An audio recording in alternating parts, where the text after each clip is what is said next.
अस्सलाम वालेकुम। आज हमें ना स्टेनिंग के बारे में डिस्कस करना है, ठीक है? ये हम एमएलटी का जो बुक है ना, ठीक है? बैक्टीरियोलॉजी या माइक्रोबायोलॉजी उसकी डिस्कशन कर रहे थे। इसमें आज हमें देखना है कि स्टेनिंग क्या होती है। देखो, जो स्टेनिंग क्या होती है बेसिकली ये क्या कहते हैं कि एक फिजिकल यूनियन है बिटवीन द डाई, ठीक है? और जो सेल के कंपोनेंट है उसके दरमियान।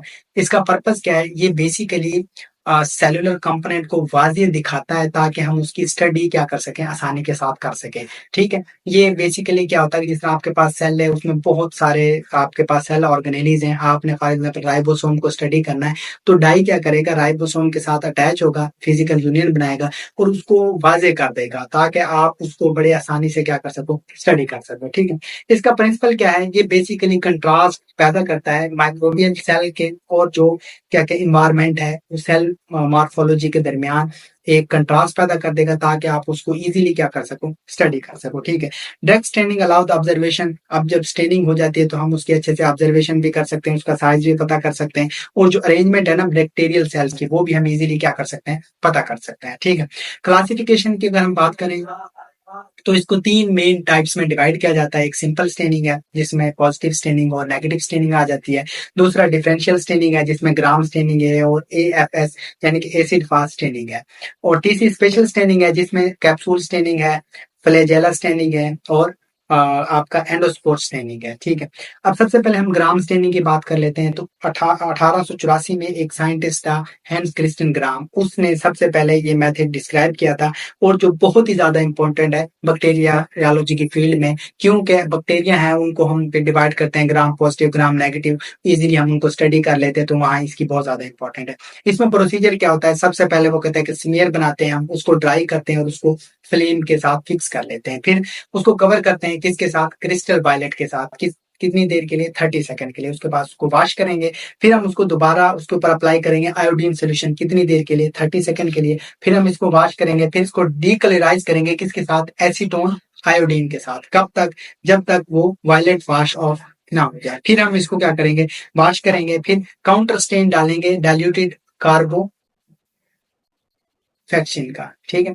अच्छा, कितनी देर के लिए? 30 सेकंड के लिए। और फिर हम इसको वॉश करेंगे और इसको ब्लोट करके ड्राई कर लेंगे, तो ये आपके पास ग्राम स्टेनिंग का एक प्रोसीजर आ जाएगा।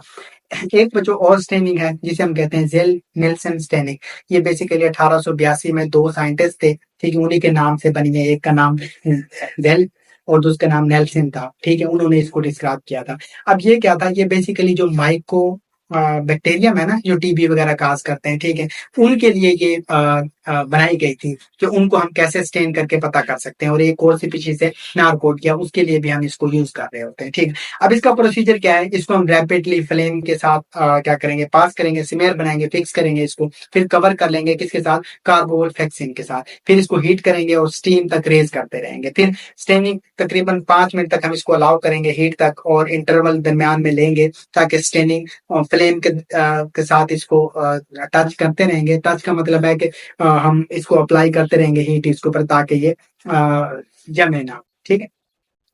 हमने इसको बॉयल भी नहीं करने देना और ड्राई भी नहीं होने देना, ठीक है? पानी के साथ फिर इसको वॉश करना है, फिर इसको डीकलराइज करना है एसिडिक अल्कोहल के साथ। कितने मिनट के लिए? 2 मिनट के लिए। फिर रेड कलर हम प्रिपरेशन चेंज हो जाएगी किस में? येलो में, ठीक है? जब आप ये कर लोगे ना तो जो रेड कलर था वो किस में? येलो में चेंज हो जाएगा। फिर हमने इसे वॉश करना है डिस्टिल वाटर के साथ और काउंटर स्टेन करना है किसके साथ? आपने लोफियर मेथिलीन ब्लू के साथ। कितने सेकंड के लिए? 15 से 20 सेकंड के लिए। फिर इसको वॉश कर देना है डिस्टिल वाटर के साथ, फिर ड्राई करना और एग्जामिन करना है। जो रिजल्ट होगा ना वो ये होगा कि एसिड फास्ट जो बेसिलाई स्टेन करेगा वो रेड हो जाएगा, ठीक है? अगेंस्ट द ब्लू बैकग्राउंड, जो बैकग्राउंड होगा ब्लू हो जाएगा। तो इसको स्टडी करना आप देखोगे बड़ा आसान हो जाएगा कि बैकग्राउंड ब्लू है, उसमें रेड चीज पड़ी है, तो हम उसको इजीली क्या कर सकते हैं? स्टडी कर सकते हैं, ठीक है? मजीद ये मैं आपको साथ में दिखाऊंगा कि कैसे रेड और ब्लू नजर आ रहा होता है, ठीक है? ये आपका स्टेनिंग वाला जो टॉपिक है वो कंप्लीट हो